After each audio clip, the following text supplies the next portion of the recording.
कहे के तो सब केहू आपन कहाला, कहे के तो सब केहू आपन कहाला।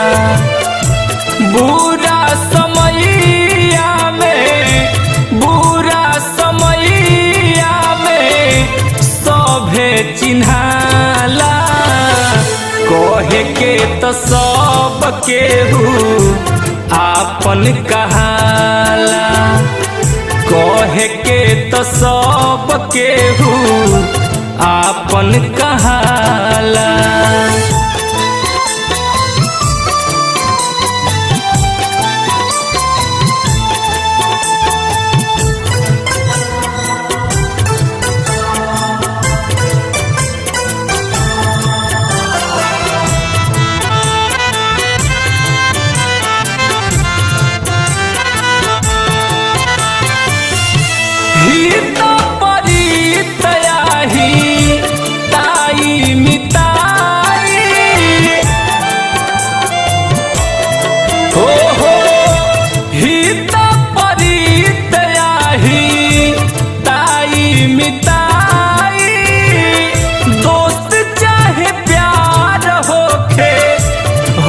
चाहे भाई बनला के सबके हो साथी, बनला के सबके हो साथी बाटे ऊपर वाला।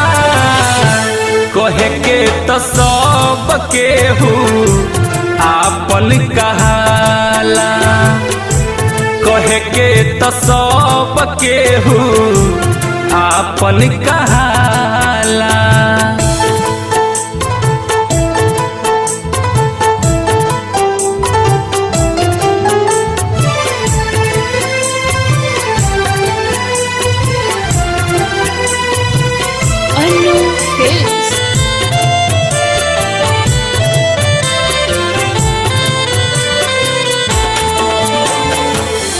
अखिया से झड़ झड़ गिरत बाटे लोर हो,